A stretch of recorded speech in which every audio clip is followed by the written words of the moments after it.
l'intelligence nécessaire de se sortir de ce problème. Ce que nous, voisins, nous, amis du Niger et autres, pouvons faire, c'est de les accompagner, s'ils le souhaitent. Mais c'est un pays, c'est un État souverain. Laissez-les régler leurs problèmes. Vous ne pouvez pas leur apporter la solution. C'est un différend interne. Et le Mali condamne toutes les ingérences extérieures par rapport à la situation au Niger. Toutes les ingérences qui sont d'ailleurs à la base des problèmes qu'on connaît actuellement au niveau du Niger. Et nous mettons en garde, parce que ceux qui aujourd'hui essayent de promouvoir une agression, parce que ce n'est pas une question de dire qu'on va faire une intervention chirurgicale, ça va durer 3 jours. Non, c'est une agression, c'est une invasion d'un pays souverain. On a vu l'invasion, l'agression de l'OTAN en Libye, c'est que ça. Mais ceux qui ont agressé la Libye, ce n'est pas eux qui ont des problèmes, c'est nous qui avons des problèmes. Et ils sont partis. S'ils attaquent le Niger aussi, nous, on va vivre ça ici. Certains nous disent, oui, mais il faut vous occuper de vos problèmes, le Niger. Non. Le problème libyen, là, n'est pas devenu le problème malien. Tu peux t'asseoir, tu dis que tu regardes, ça ne me concerne pas jusqu'à ce que le feu arrive à ta maison. Non. Non, parce que nous savons que les désordres qu'ils vont créer là-bas, ça va créer une catastrophe humanitaire avec des mouvements de population à travers nos frontières. Déjà, avec un embargo inhumain, je n'ai jamais vu ça, fermer hermétiquement un pays, la nourriture, les médicaments, rien n'entre. Et ce sont ces pays qui disent qu'ils sont là pour promouvoir les droits de l'homme. Est-ce que c'est la population du Niger qui a quelque chose à voir dans ça? Non, c'est... Bon, donc la Libye est un exemple. On ne veut pas d'une deuxième Libye. Voilà. Maintenant, se mettre sous couvert démocratie, tout ce qu'on veut, de toute façon, je crois que vraiment, c'est pas ça. C'est ce que nous dénonçons, même pour ceux qui disent qu'ils sont en train de défendre la démocratie. Mais si on condamne les changements anticonstitutionnels civils, il faut dénoncer les changements de mandat et autres qu'on a autour de nous. Pourtant, les gens s'assoient et regardent parce que pour qu'il n'y ait pas de changement anticonstitutionnel, il faut travailler sur les causes. Tous les problèmes qu'on a connus, c'est qu'il y a eu les causes, on s'est assis, on a regardé. Et cette politique de 2 poids, 2 mesures, quand un problème se passe dans un pays, on qualifie ça comme on veut, suivant que ce pays est un pays ami ou pas. Non. Si c'est des principes, les principes sont les mêmes pour tout le monde. On a l'impression que le Mali, le Niger et le Burkina sont les seuls pays en Afrique. Mais il y a des situations qui se sont passées ailleurs en Afrique où on a cautionné. Bon. Et vous venez, il ne faut pas avoir de complexe par rapport à ça. Ce n'est pas la démocratie qui est en question.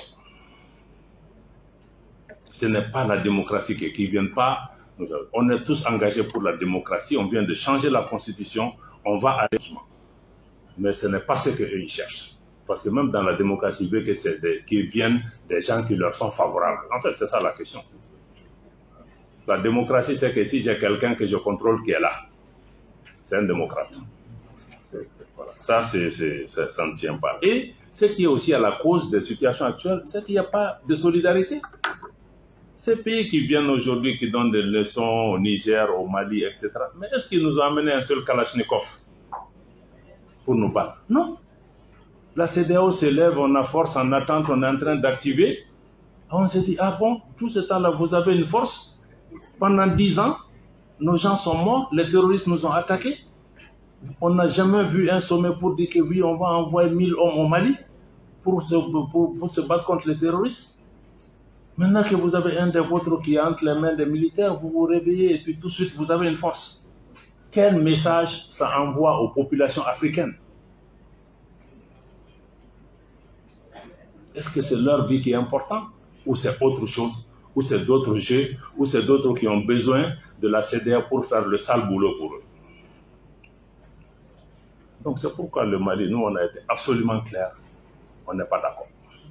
Et on a indiqué que s'il y a une agression, une invasion contre le Niger, le Mali se retire purement et simplement. Parce qu'on ne peut pas volontairement adhérer à des organisations, que ces organisations deviennent des instruments d'agression contre notre pays. Ce n'est pas acceptable.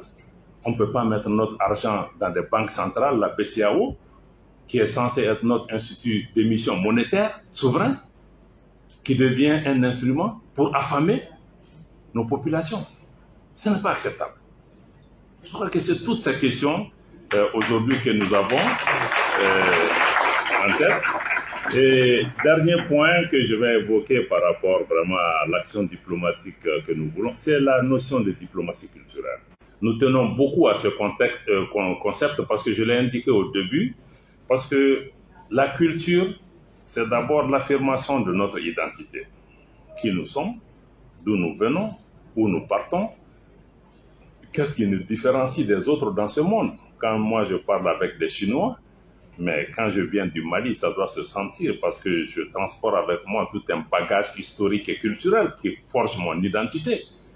Donc même quand on fait du business, je crois que ça doit être motivé un peu par ça parce que je sais que j'ai ma dignité, j'ai mon honneur. Et donc, je pense que la diplomatie culturelle aujourd'hui est extrêmement importante pour un pays comme le Mali, qui a un trésor culturel, qui est plus connu dans le monde pour sa culture que pour son or.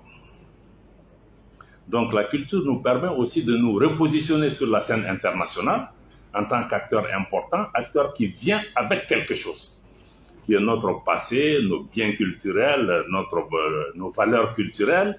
Et aussi la culture n'est pas que folklorique ou autre, hein. La culture aussi c'est économique. La culture nourrit son homme, ça crée des opportunités.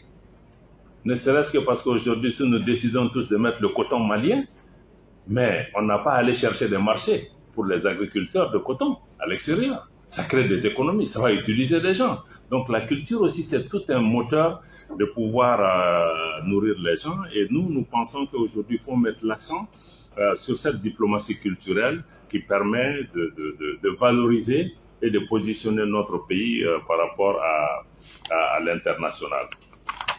En guise de conclusion,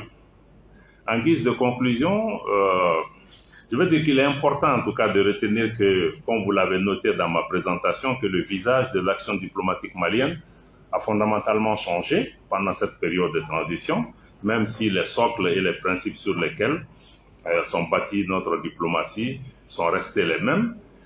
Naturellement, nous avons une diplomatie qui a évolué vers une diplomatie d'anticipation, parce qu'il y a beaucoup de choses qui nous sont arrivées aussi, mais ce n'est pas parce qu'on a attendu que ça arrive. On a préparé, hein, on a